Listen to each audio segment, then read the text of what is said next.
everybody, it's Paul Reed Smith. We're at the PRS factory, and we have the honor of having Rene Martinez here. Rene, thank you so much for coming. Thanks, Paul. Nice for having me here.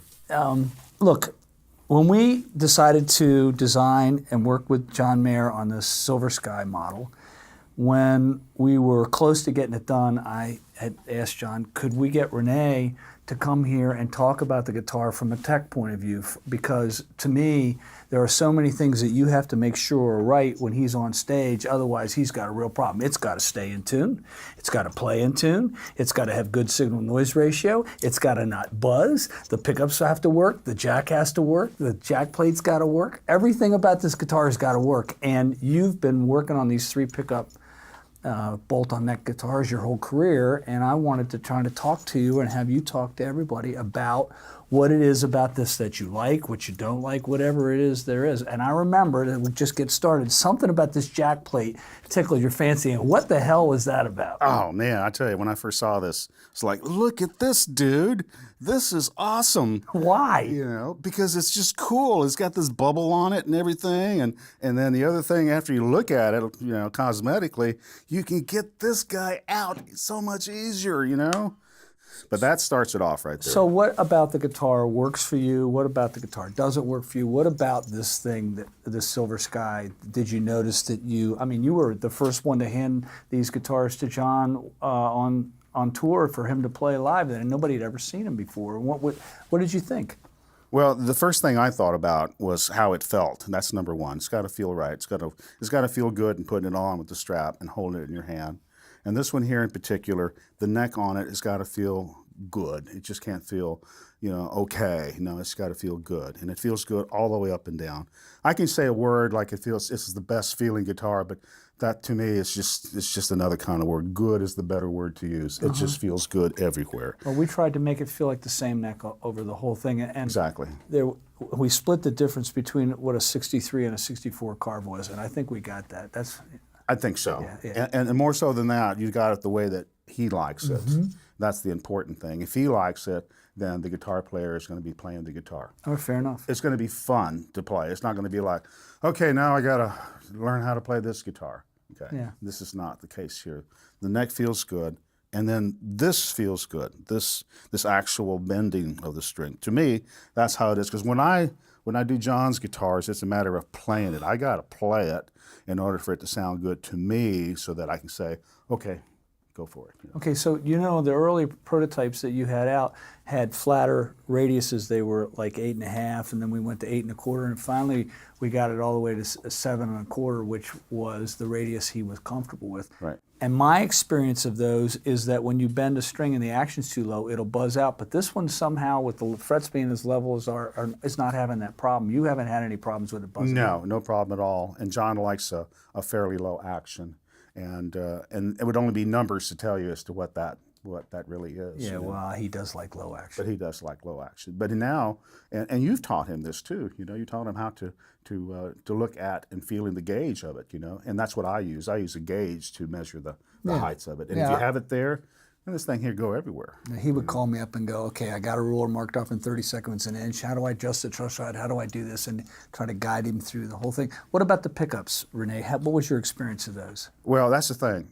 They got to sound good to the ear. They got to sound relative to a single coil that you're used to playing with. And if you can do that, then everything becomes nothing. Again, I got to say the word, it becomes fun. And when it's fun to play, then it's got the tonality of it.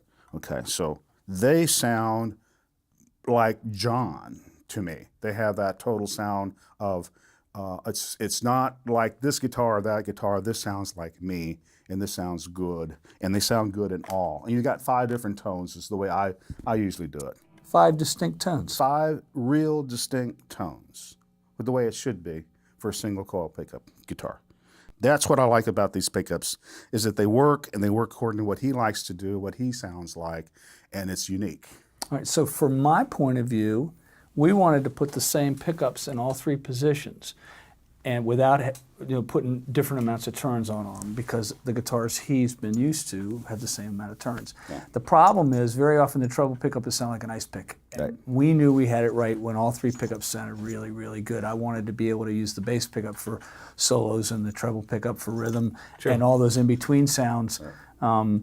seemed for us to fall into place when we got the pickups right. That was a long journey, as you know. Oh, you yeah. got, what, 8 sets of prototypes until we were happy, something like that? Yeah, but then that's what it takes to do it right. Yeah, well. You know, you got to do it. You're the one that had to deal with it. I just had to listen to it. I had the easy part, you know. But you did it, you know. And I'll say it again, you nailed it. Yeah, well, thank you very much. What you don't know is the last prototypes, we would have to go through 10 pickups to get 3 that we knew he would like. And now all the ones that are coming off the machines today that you saw here in the factory we're not having to sift through them anymore. We've got it right. You got it right, yeah. So Rene, let's talk about the bridge a little bit. Okay. We spent a lot of time retooling this so that you wouldn't have any troubles, not just as a tech working on the guitars, but so the musicians wouldn't have any troubles and we would get that old sound.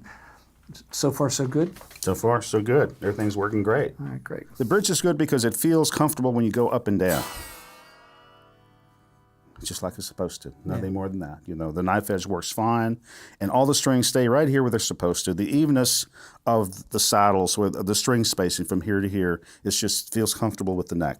And if you do these right, if you put them over and just touch down here, that's a tech thing I got to talk about. If you do this, push down on the string, then they'll be in tune. They'll be in tune much better, especially if you're using that. All right, so and then we did this, which is a PRS thing where the arm comes out, right? Yeah, and it doesn't feel like that. It feels like it's a screw-on thing, you know, but it's so tight, it feels great. All right, good. And then out of the way, here it is, out of the way, there it is where you want it there, and then just easy to get out of the way. And if you didn't want it, you just pull it right out, you know.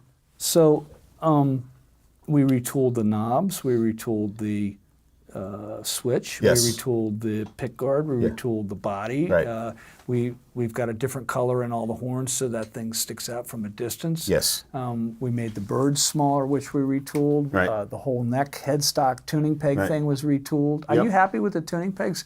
I Yep. mean, it's 3 on a side. It's not 6 on a side. Was that fine with you? Yeah, I'm really fine with that. But first, before I go there, I just want to tell you about this. I really like the design of this button here. That Why? Goes well, because you can, when you put your finger on it, you got a lot more mass with your finger, and you can move it up. Whereas the rounded one, sometimes it'll slip off. That's just me. That's how I felt about it. But this one's not like that. This one's easy. It gets it, and you're dead on. So that I like there. This is unique. It's different. It's got the, you know, the dome on it. Yeah, the dome on it. It's kind of like this here, but it's just different, you know. And that's what's cool about it.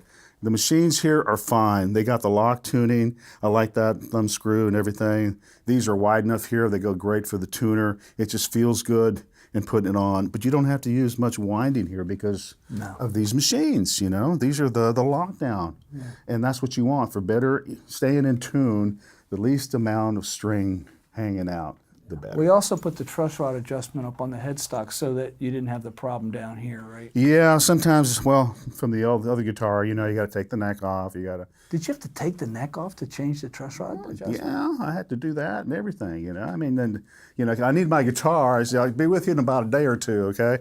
No, and this makes it easier. It's just bam, take it off, straighten it out, you know, loosen the strings, tighten it, whatever you got to do, and then you're there, you know. Right, cool. And it stays straight. It's not like, you know, some where they're, no, it's like as straight as an arrow. Perfect. So that's what I like about it all right now. Right now, it's just a tech-friendly instrument for me, you know. And I hate to fight with something. If it works, then we can get the guy up and going and running, you know. And well, the last thing you want him to do is to wave the guitar off in the middle of the tune. It's not going to work, right? Yeah, exactly. So, Paul, where did the headstock shape come from? Oh, good. 50 redraws. You saw us go through that process. There were so many different headstock shapes. We hired professional companies to take shots at it. We took shots at it, and we finally ended up with that one because it had the thing here to get out of the way of his hand, and it also had the stay in tune thing that PRS has had, and it also has our scoop on it, and it's a little different but the same. It took a long, as you know, you watched that whole process, that took a long time, and there were some fairly good ones, there were some ugly attempts, and we ended up with that one. I ended up with this one here. Looks great. Are you okay with it? Yeah. Okay, good. Yeah, it's great. So we spent a lot of time, Rene, on the round over Right. in this section and how the fretboard's rounded over and how the frets feel, so that it feels like a really good refret, because most of these old guitars have been refretted, as Right. you know. Yes. Is that all good as well?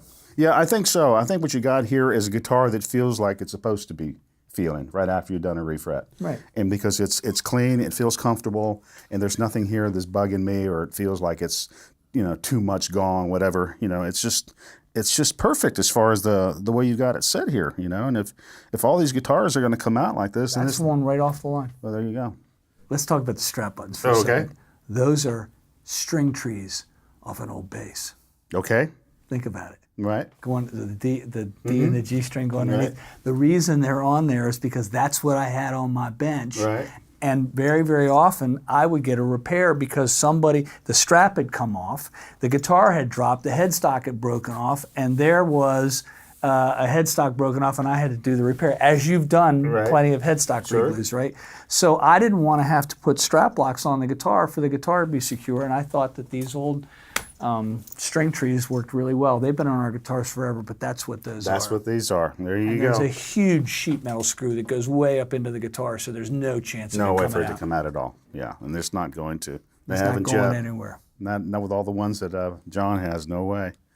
Yep, string trees. Is he using these live, or is he using strap locks? No strap locks. We're using these live. Using these live. All right, great. Yep, don't come off. So, from our world, Rene, we see guitars as lack of problems. If you've got everything on the guitar right, but the third fret's in the wrong place, you got a problem, You got a right? problem. If the guitar is all right except the fret edges are too sharp, you got a problem. If everything's great but the middle pickup doesn't sound good, you got a problem. To us, it's about making sure every single little part is okay. Right. And John's meticulousness and your meticulousness about making sure we get all these details right has been challenging, but very, very, I learned so much doing this. I'll give you an interesting thing about the bone nut. We had to figure out how to glue those things in so all the gaps underneath were filled. And we finally decided to use hide glue because we had enough setup time to get it up in the place. And if we didn't super glue it in, which we usually use on the other stuff, Right. there was no chance if somebody needed to change the nut of the piece on the back snapping out, which happens. Right. And so that thing's put in with hide glue, and it gets crystalline and it holds really well. I mean, those little kind of details make a difference to us. But Super detail. See, I didn't know that. Yeah. High glue. I've been working with high glue since I started in this business. It's the glue of glues. So send the horse to the glue factory. see, there's something you don't know. Learn something there new. you Cool. go. Well, there you go. It's all there. Well, thank you for coming. I really appreciate it. Thank you. Thanks for bringing me up and showing me everything, and thanks for letting me do this. Thanks for coming. It feels great. It's an honor to have him here. Rene Martinez is at PRS Guitars. What an honor. Thanks for coming so much. Thanks, Paul. All right.